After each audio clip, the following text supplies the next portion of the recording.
So cars leaving the collecting area, gathering grey clouds overhead. That's not the forecast. I want it to remain lovely. Matthew Watts ahead of Andy Smith, Alex Capadia and Mark Charteris.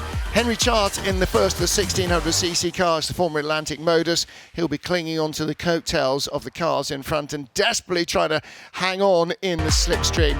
First the Chevrons is Clive Wood. The Rondell Mosul of David Tomlin lines up 9th ahead of Mark Hazell's at March 782, which is basically a 772 but with ground effect.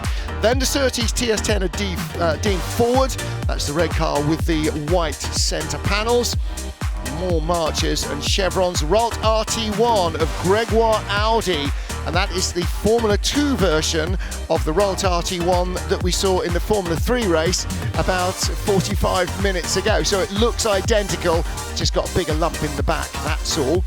Well, in fact, does it? Is it a 1600cc car? No, it's not. It is a 2-litre car. So predominantly the field are 2-litre cars, but there are half a dozen 1600cc cars, of which the best qualified is Henry Chart.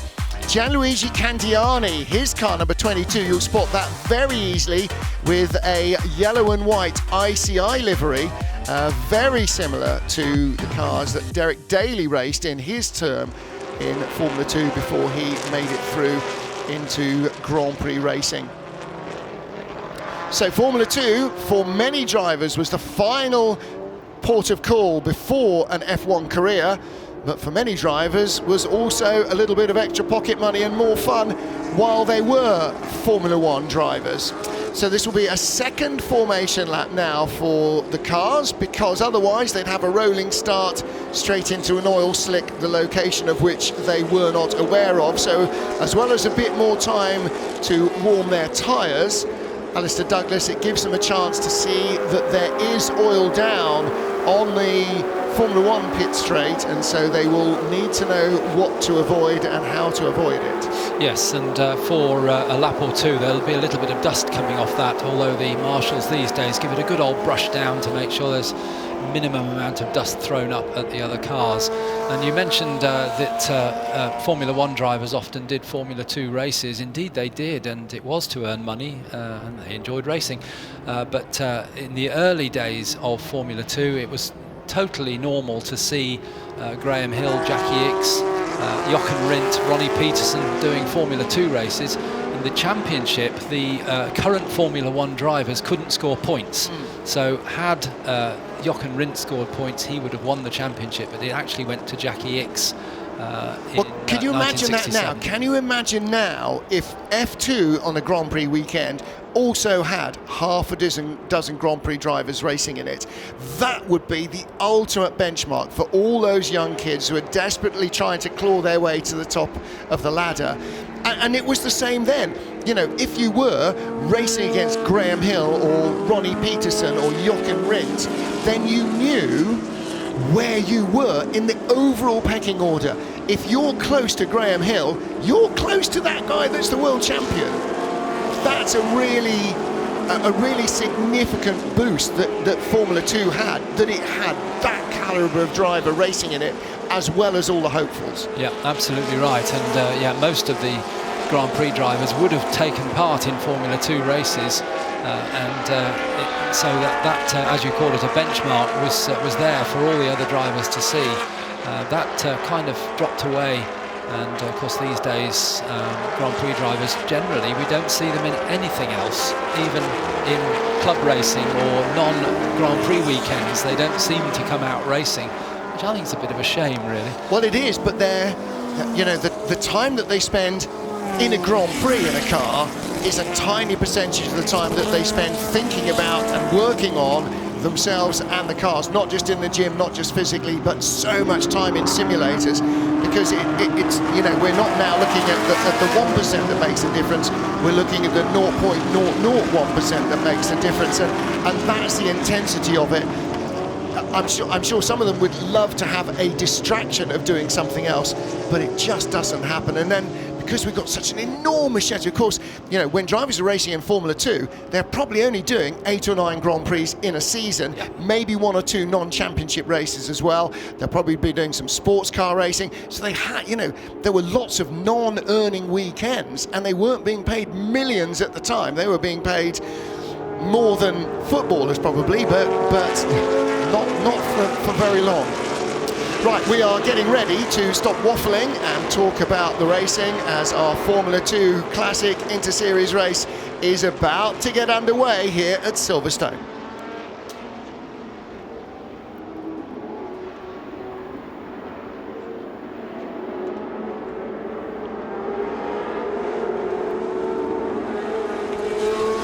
The field of 24 Formula 2 cars is unleashed at the Silverstone Festival. And Matthew Watts from pole position, the white car with Dixon's of Perth on the nose, takes the lead alongside with the M Sport colours. Andy Smith's BMW powered March 782 spears through into first place. And he had a problem in qualifying. They had a misfire. They've changed the fuel pump. He hopes that will have sorted it out. He ran away and hid in the classic Formula 3 race in a big half-looping spin. That's Gareth Ridgway's March 742, one of the older cars in the field, one of the earliest Formula 2 cars. And he recovers nicely, but it is Andy Smith who leads, Matthew Watts behind him, and Alex Capadia chasing them behind Mark Charteris. And down the inside comes the Rondell March. Really strong start from David Tomlin, car number 70. He's up to 4th place from 9th on the grid. That's a cracking getaway. There is Alex Capadia in 3rd, behind car number 21, Matthew Watts in 2nd place. And the lead trio are long gone already. They are indeed. We almost, the whole length of the old Heritage Pit Straight is the lead for those top 3. And David Tomlin up into 4th place, and just taking 5th place, Laurent Valerie Masson in car number 22, the March 77 Formula Atlantic car. So that's a 1600cc. And in the middle of that pack, another of those Formula Atlantic cars is the Modus of Henry Chart. And we heard from him before the race started how he was going to struggle on the straights. But look at him come through the corners, the flicking the car left and right, trying to hold his place. But it may be some of the 2-litre cars will now just fly by him on the Hangar Straight.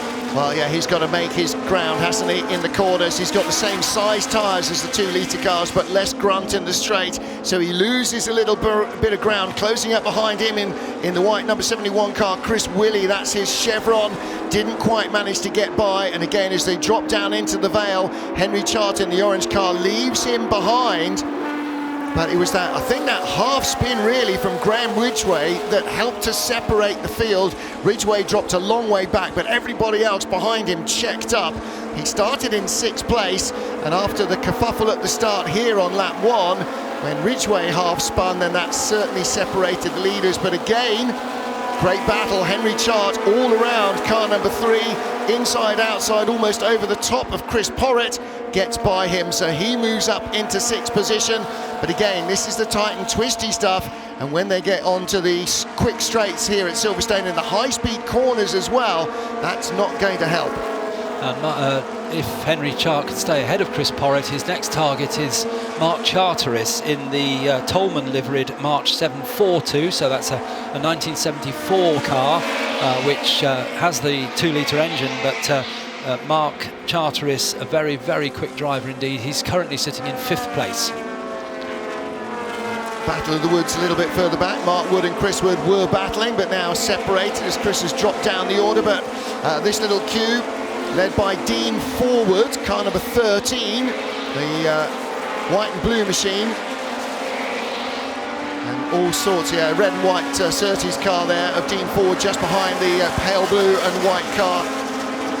Car number 83, David Thorburn. And here is the lead battle.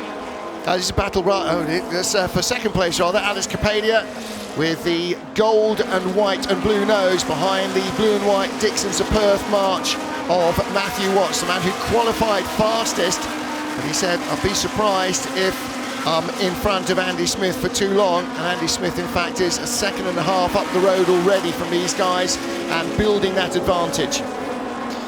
Now we see Andy Smith in the Yardley liveried car with the BMW M colours, the sort of red, blue and purple. He's already over 3 seconds ahead of these two, but what a battle for second place as Alex Kapadia coming up into Village right behind Matthew Watts. Alex Kapadia goes slightly tighter into Village. Now he's hoping perhaps to go tighter through the loop. There he goes, he's pulling inside, but Matthew Watts has got that covered and holds the place through Aintree out onto the Wellington Straight, flat out now to the braking area for Brooklands, the left-hander at the end of this straight. Well, Andy Smith is running away with this as Alex Kapadia sends it deep down the inside. Can he hold it at the apex? Yes, he does. He's gone outside inside, so he's got the inside line at Luffield. Up into second place he goes, but these guys lapped 1 minute 59.8, 159.5 for Kapadia last time round, but the leader was 157.7, so he went out from 1.3 to 3.6 seconds in front on the last lap, and he's growing that advantage. But now, if Alex Kapadia can stay just in front of Matthew Watts, then the two of them might be able to slipstream together and start to close on the race leader. But it is already a sizable margin behind Andy Smith in the March BMW. And Alex Kapadia now starting to ease away already from a little bit from Matthew Watts in the number 88 Kaisha liveried March 762, so a 1976 car. The 772 of Matthew Watts a year later, not a huge difference between them, but when you jump to 1978, and that's the leading car, very different shaped bodywork on that. There's Mark Charteris coming towards us now. We've got Henry Chart in the orange Modus, the 1600cc Formula Atlantic car, and he's being chased by David Tomlin. Yeah, David Tomlin up from 9th on the grid. Mark Charteris started 4th in that Tolman liveried March. And of course, that's where Ted Tolman's group started their journey into Formula One. And a number of Tolman Formula One chassis in the Ayrton Senna celebration collection, including the car that he made his Formula One debut with, which we should hopefully see out at lunchtime. And not too far behind, great little battle there. The white 71, that is Chris Willey's Chevron B29, and right behind him, car number 83, the white and blue March of David Thorburn. He's got a long side, can't quite find a way around there, so he's going to have to go out wide and try and cut back underneath Chris Willey, but Willey keeping the momentum up there in the ex-Jean-Pierre Beltoise machine. It's lovely to see these original liveries. The drivers are very much encouraged to keep the cars in their original, or put them back into their original liveries, because a lot of them will have been changed. Some of them will even have been had bodywork put on them to race in other Formula, and then they've gone back to their Formula 2 roots. Wonderful to see. 100%. I mean, and if you end up buying an ex-Ronnie Peterson car, no matter what it looked like when you got it, because there was then nothing as old as last year's racing car, they would always have been flogged off to somebody with a little less money than yourself to learn their craft on. If you own something that's got history, then you absolutely want to represent that. And there's a great indication there, Laurent Valerie Masson's car with the dark blue and the Rothmans livery. Again, that's another period livery. Some of them were distinctive and adventurous. Jean-Pierre Beltoise's wasn't particularly, but the plain white livery clearly reflects exactly how the car was in period. And right now, just hanging on in that position, Chris Willey in the white car, still under pressure from the Toshiba Fax liveried car behind. Ask your father what a fax machine is, because a lot of our younger viewers won't have a clue of the archaic and yet somehow revolutionary device that a fax machine was.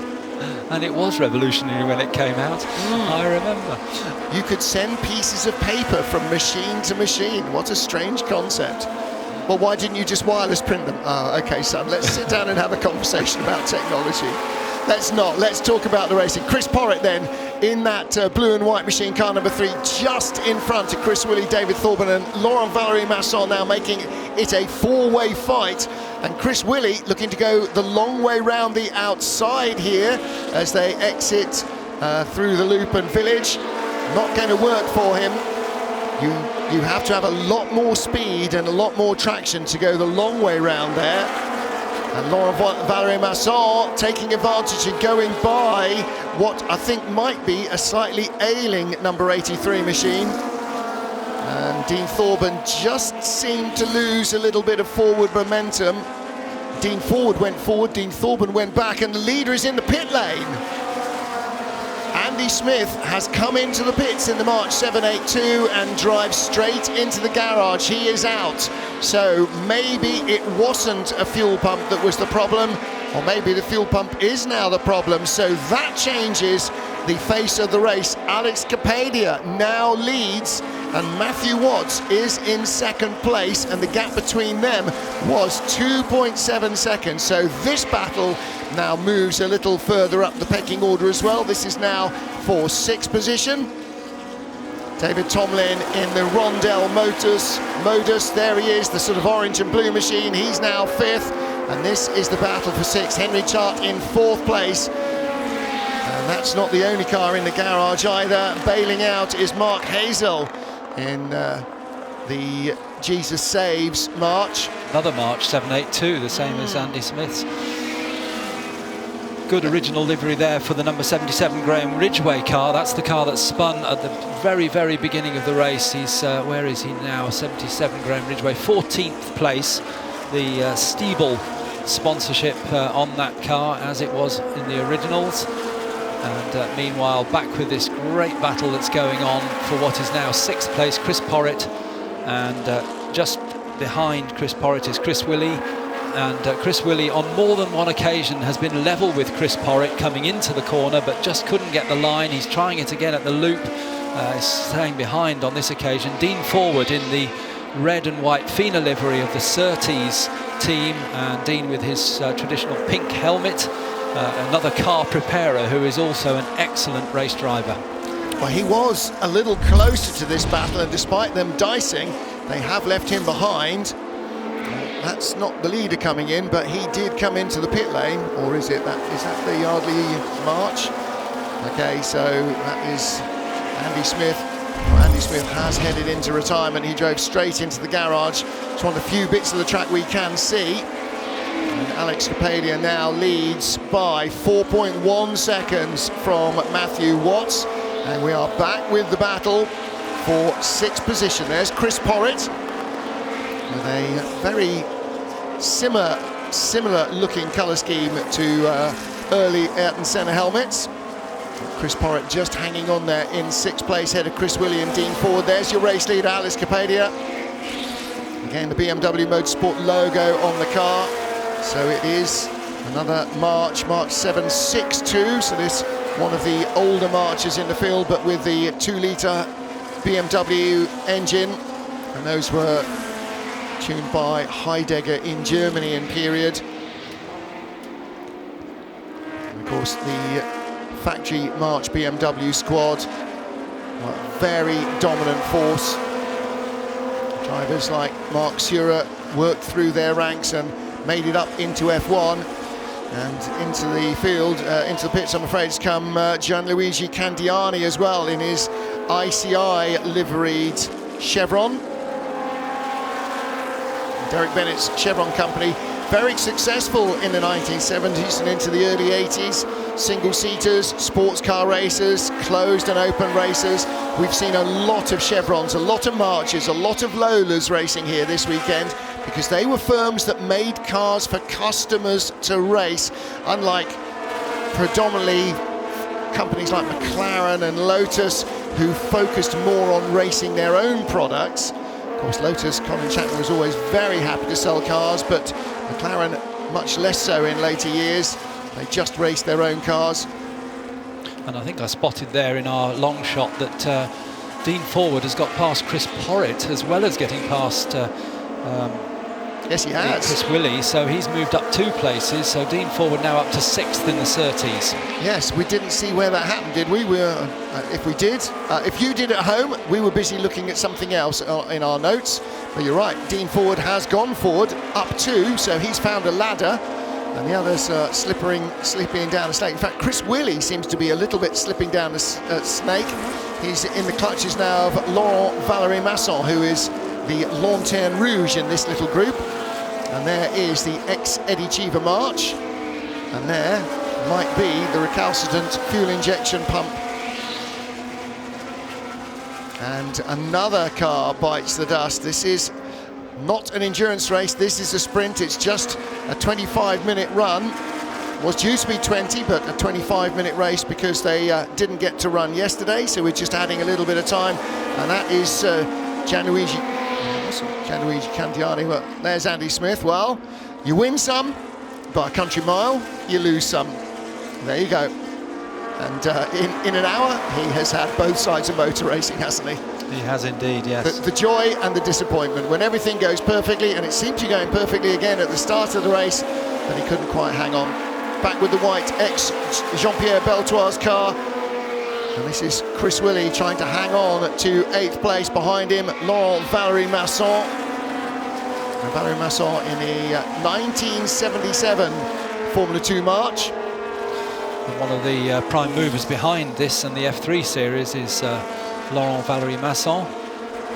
And big moment there for Chris Willey, wasn't it? That we saw the back of sliding out as he's trying to close up on Chris Porritt. I think we're seeing why he's probably slipping down this group, and a big lock up there now. Has he got a puncture or has he got a slight breakage? And another car at the side of the road, and that's Kevin White's March 76.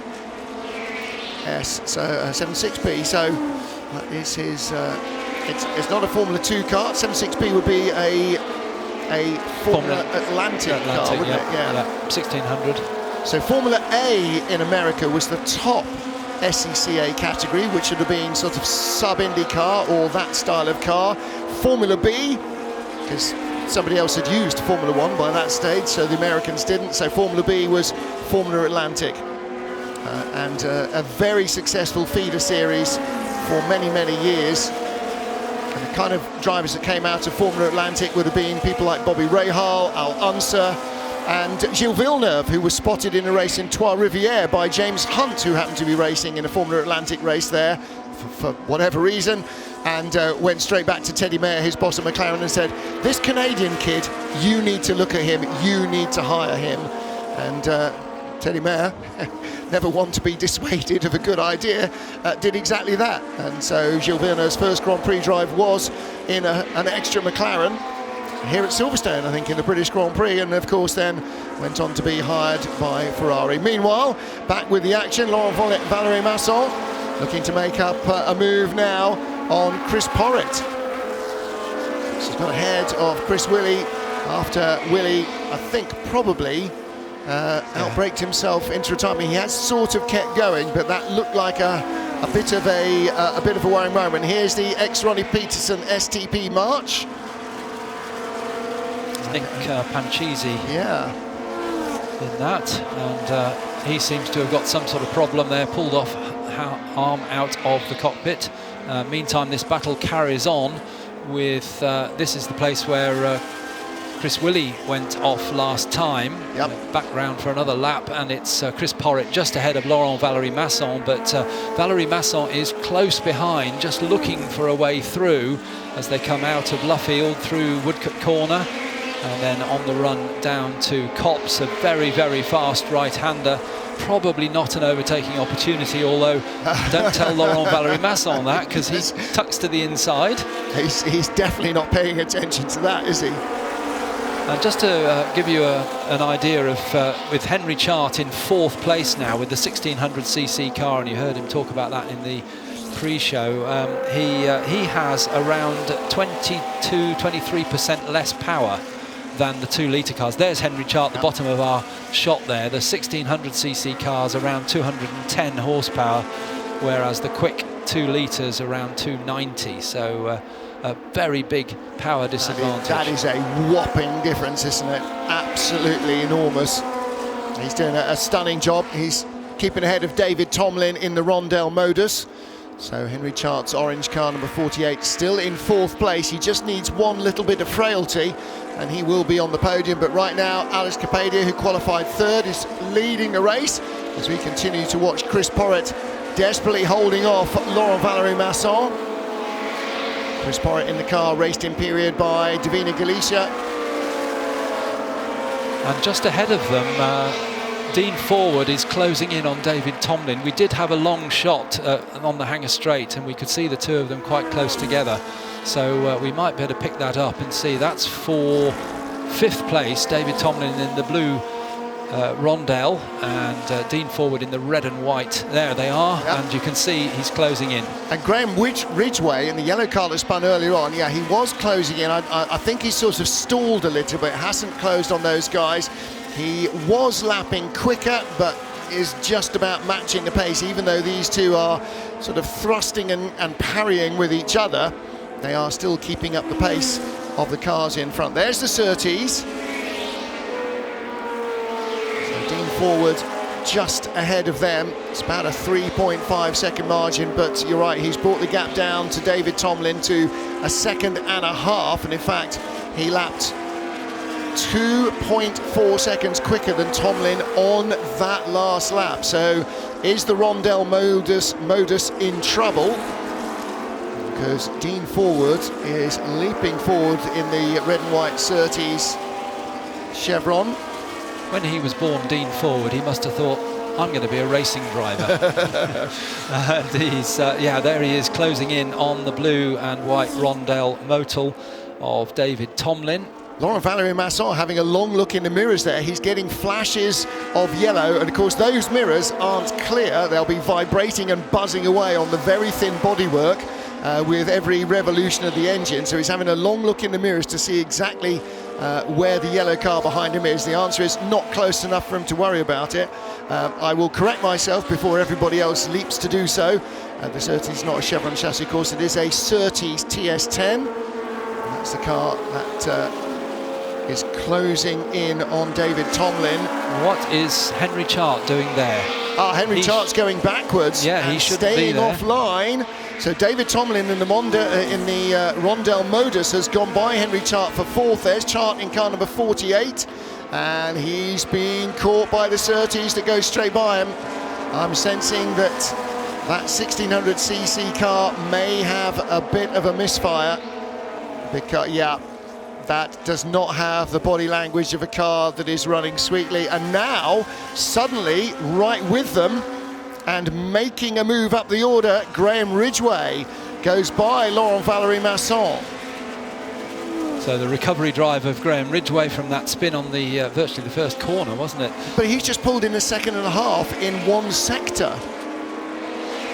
And it's not like Laurent Valery-Masson dropped back. Well, he has dropped away a little bit from Chris Porritt, but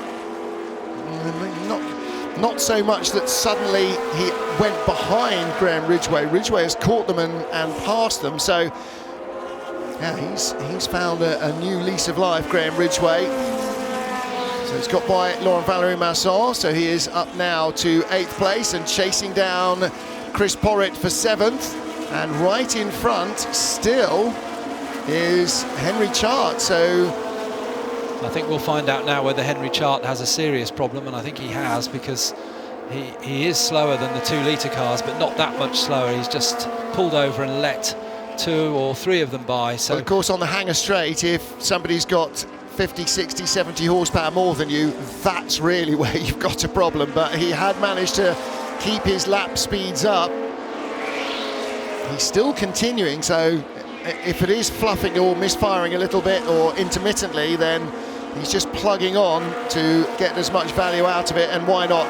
2 minutes on the clock, so there will be 1 lap after this one for these guys. Alex Capadia, our race leader, in his penultimate lap now, 10.5 seconds away from Matthew Watts. So again, if Capadia had managed to find a little bit more pace in qualifying, he would definitely have given Andy Smith a stern challenge at the beginning of the race. Battle for 6th place between Chris Porritt and Graham Ridgway, and here's the leader Alex Capadia just lapping a slower car, and if you think back to our commentary for this race, Chris Porritt has never not been in a battle, has he? He's had a complete race with different drivers, but he's always been in the thick of it. And isn't that what you want when you go racing? You just want to race people. And, you know, we've heard it several times, had a real ding-dong battle, much more interesting. I'd rather finish second or third after a great scrap than win by 10 seconds.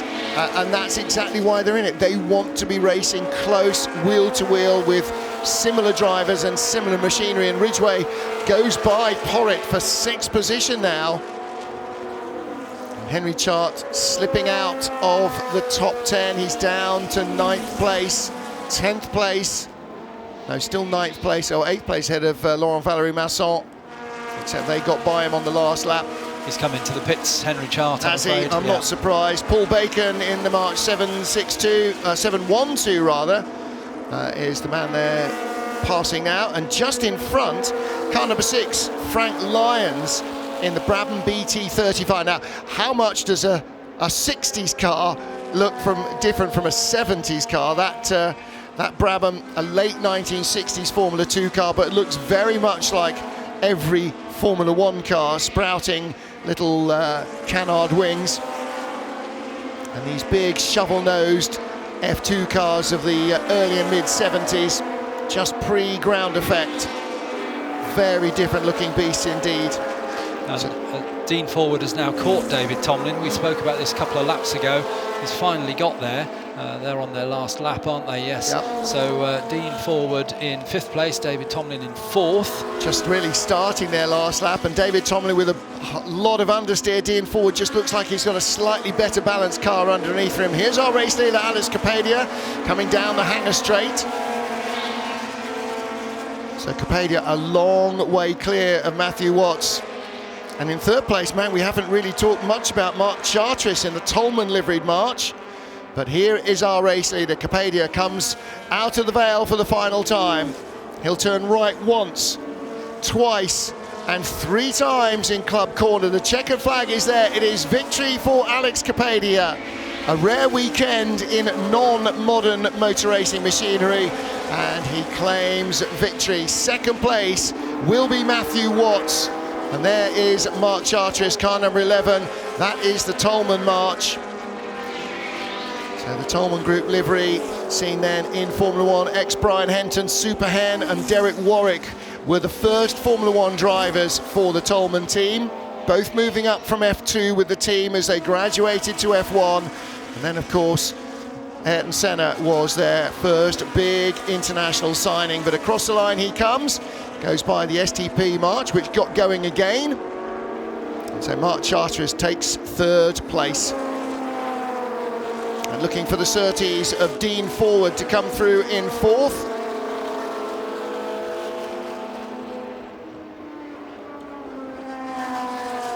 And there is David Tomlin in the Rondell modus. So Dean Forward just ahead of him. And there he is. The red and white of John Surtees' team on the Surtees' own chassis. Finishing in 4th place. David Tomlin 5th. Graham Ridgway, the yellow car, in 6th place, ahead of Laurent Valery-Masson and Chris Porritt. And in 9th place will be Mark Wood. At least, hopefully so. Meanwhile, the leader heading into the pit lane. So Bryn Lucas will be ready to chat to our top 3 drivers.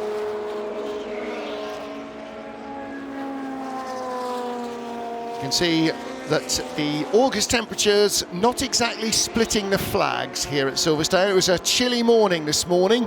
It could have been March, frankly, couldn't it? And yesterday it could have been November. But it is at least a day that started dry and sunny. So our Formula 2 Classic Interseries competitors do get to race today, which they did not yesterday. There's Alex Capadia, spends most of his time in much more modern machinery, 50 years more modern machinery. In fact, might well have been racing at the European Le Mans Series in Spa this weekend, were it not for the Silverstone Festival. But he is our race winner ahead of Matthew Watts, and Bryn Lucas is down there. Martin, going to dive through the ruck of cameras here to speak to Alex. Alex, it looked like it was going to be a battle for second there for you both. And then, of course, you inherited the lead, well, you had to work for it, but you inherited the lead. Yeah, I had to take that one. I don't think we'd have beaten Andrew in the 782 today, but we were in the 762, which is a couple of years older. We were really looking forward to the battle in the dry. Wasn't sure if we could keep up with these boys, to be honest, and then had a lovely battle with Matt and managed to get past him. And then I have to say, when I saw Andrew go in the pits, I was pretty ecstatic about that. Sorry for Andrew though. But we came here to do some historic racing, and lucky enough to be allowed to drive Keith Bisp's lovely March 762, and really, really happy to be able to finish with a win.